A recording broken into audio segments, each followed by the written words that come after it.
Assalamualaikum warahmatullahi wabarakatuh. Halo teman-teman semuanya, apa kabar? Jumpa lagi dengan saya Ahmad Fatailah di channel NLP Spiritual Motivasi.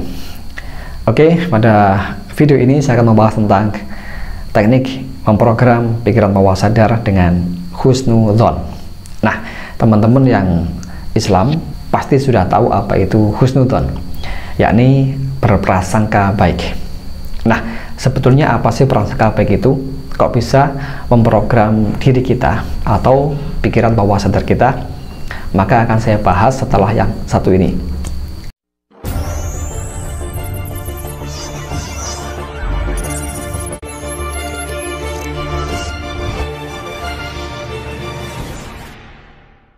Oke teman-teman semuanya, kita pahami dulu ya apa definisi husnudzon itu, yakni berprasangka baik atau meyakini sesuatu yang baik, ya, tanpa bukti, ya, tanpa bukti. Kalau sudah ada buktinya, itu sudah bukan prasangka lagi, melainkan sudah kenyataan. Kalau masih prasangka, itu kita meyakini suatu hal baik, atau sebaliknya meyakini suatu hal yang buruk, ya. Itu hanya berdasarkan prasangka saja, anggapan saja, atau persepsi saja, seperti itu, meskipun belum ada buktinya. Nah, inilah yang kita akan bahas mengenai husnudzon, berprasangka baik atau berpersepsi yang baik terhadap diri kita sendiri ataupun kepada lingkungan. Hal ini akan sangat bisa untuk memprogram diri kita ataupun bahkan memprogram orang lain. Dulu banget waktu saya pertama kali mengajar, kira-kira 10 tahun yang lalu ya, saya pernah memiliki seorang siswi yang mohon maaf, anak ini nakal banget. Saking nakalnya, suatu hari dia itu masuk ke dalam WC bersama seorang siswa. Ya. Ngapain? Ya saya nggak tahu. Kemungkinan besar dia melakukan itu. Ya, bayangkan seorang siswi bersama siswa masuk ke dalam WC bersamaan.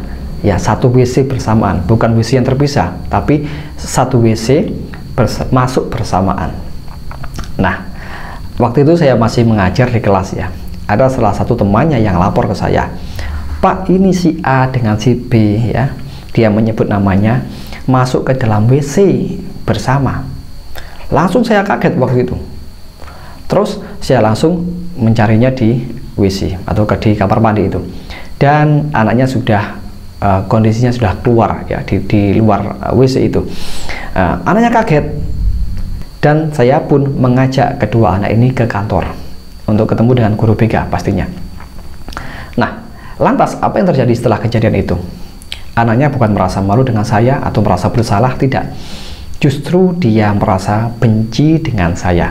Dia merasa jijik dengan saya, seperti itu.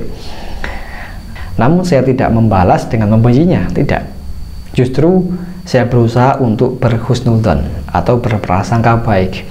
Saya meyakini bahwasanya anak ini loh baik sebetulnya, gitu. Meskipun setiap saat saya mengajar di kelasnya, anak ini menunjukkan wajah benci kepada saya, menunjukkan mimik muka, menunjukkan ekspresi muka yang benci kepada saya. Saya tahu hal itu. Namun dalam hati saya dan dalam pikiran saya terus berpikir, meyakini, ya, mempersepsi bahwasanya anak ini baik. Hanya saja dia itu salah mengekspresikan dirinya, sehingga dia menjadi nakal seperti ini. Ya, namun sekali lagi dalam hati saya terus berpersepsi, saya terus meyakini bahwasanya anak ini loh baik, seperti itu. Nah, lambat laun setelah dia naik ke kelas berikutnya, ya, tadi kan masih kelas 10 tuh ceritanya ya, sekarang dia naik ke kelas 11. Anak ini sudah menunjukkan ekspresi muka yang lebih baik daripada dulu waktu dia kelas 10. Di setiap saat saya mengajar di kelasnya, anak ini sudah menunjukkan hal-hal yang baik, bisa menyapa ya, dan tentunya sikapnya juga lebih menghormati saya, bukan lagi benci, tapi lebih menghormati. Nah, apalagi dia saat naik ke kelas 12, Justru anak ini menunjukkan respek yang begitu baik kepada saya, gitu. Nah, pertanyaannya, kenapa kok bisa begitu? Padahal saya sama sekali tidak pernah menasehati anak ini. Betulan, saya tidak pernah menasehati anak ini secara langsung. Saya hanya memberikan perhatian secara husnudzon, secara berprasangka baik kepada anak ini. Namun, kenapa dia bisa berubah yang asalnya nakal menjadi anak yang baik? Seperti itu. Di lain sisi, saya juga menjadi seorang wali kelas ya. Anehnya, ketika saya bertanggung jawab sepenuhnya kepada satu kelas yang ada di bawah saya, itu anak-anaknya rata-rata anak yang nakal. Tapi setelah saya memberikan perhatian penuh dan saya meyakini, saya berhusnudzon, berpersepsi bahwasanya mereka ini adalah anak-anak yang baik. Hanya saja cara mereka mengekspresikan dirinya itu mungkin berlebihan, sehingga ditangkap oleh guru-guru yang lain sebagai anak yang nakal dan sebagainya. Setelah beberapa bulan berjalan, ya, mereka ini kebanyakan yang berada di tanggung jawab saya sebagai wali kelasnya, mereka sudah mulai menunjukkan perilaku yang baik, mungkin lebih sopan ya, lebih hormat kepada guru dan sebagainya. Meskipun dalam prosesnya mereka ini ya tentu saja ada yang saya hukum, ada yang panggilan orang tua dan sebagainya untuk memperbaiki pribadi dan akhlak anak tersebut. Yang menarik adalah ketika saya memberikan sebuah perhatian penuh dengan perasaan husnudzon, berprasangka baik, meyakini mereka ini anak-anak yang baik, dan hal itu terjadi betulan. Hal ini berbeda kalau saya tidak menjadi wali kelas di sebuah kelas-kelas yang lain ya. Anak-anaknya tetap ya seperti itu, nggak ada perubahan sama sekali gitu. Kenapa? Karena saya tidak memberikan perhatian kepada kelas-kelas yang lain ya, seperti saya memberikan perhatian pada kelas saya sendiri, seperti itu. Nah, yang menjadi pertanyaan adalah, kalau hal ini bisa kita lakukan untuk orang lain atau bahkan kepada beberapa anak ya, kepada beberapa orang, mengubahnya dari buruk menjadi baik, maka apakah dengan teknik yang sama kita bisa mengubah diri sendiri? Tentu jawabannya adalah bisa ya, yaitu mengenai teknik husnudzon atau berprasangka baik, mempersepsi diri kita sendiri adalah orang yang baik, mempersepsi diri sendiri menjadi orang yang baik, menjadi orang yang hebat, atau bahkan menjadi orang yang kaya misalkan. Tentu saja hal itu bisa terjadi. Karena faktanya di luar sana ya, ada begitu banyak orang yang sengsara dan nggak bisa mengubah kehidupannya. Kenapa? Karena yang mereka pikirkan terhadap diri mereka sendiri ataupun kehidupannya itu selalu buruk, selalu sial, selalu sengsara. Maka itulah realita yang terus-menerus terjadi kepada kehidupannya. Sedangkan hal sebaliknya terjadi kepada orang-orang yang selalu beruntung ya, selalu makmur, bahkan terus meningkat kesejahteraan hidupnya.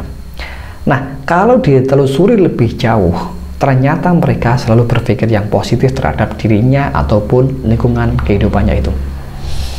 Dia selalu berpikir yang baik, dia selalu berpikir hal-hal yang makmur, dia selalu berpikir hal-hal yang memajukan dirinya, seperti itu. Sehingga step demi step, ya langkah demi langkah, mereka menjadi orang-orang yang terus mengalami kemajuan.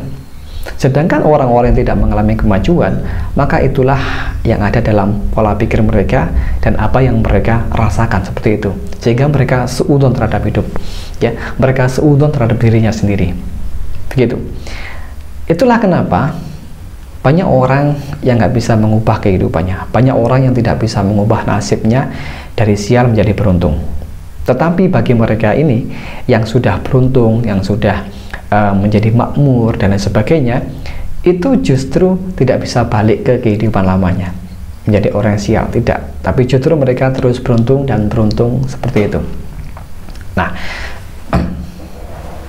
sebenarnya ini adalah efek dari husnudzon itu, yaitu berpersepsi, hanya menganggap diri kita ini baik, diri kita ini sukses, diri kita ini hebat, diri kita ini pokoknya hal-hal yang positif yang kita tanamkan, yang kita beri perhatian penuh kepada diri sendiri yang baik-baik, seperti itu. Makanya saya sering menyampaikan bahwasanya life, mind, and body one system. Kehidupan, pikiran, dan tubuh kita satu sistem. Nah, ini konteksnya kehidupan dengan pikiran kita. Ini nggak bisa dipisahkan. Saat kita berpikir buruk, maka realita yang terjadi juga demikian. Yang datang adalah hal-hal yang buruk. Tapi sebaliknya, saat kita berpikir hal-hal yang positif, ya, dari pikiran saja, maka itu bisa menarik kehidupan, bisa membentuk sebuah kehidupan, realita kita, nasib kita, bahkan takdir kita menjadi orang yang baik, menjadi orang yang beruntung, menjadi orang yang lebih makmur mungkin, dan lain sebagainya.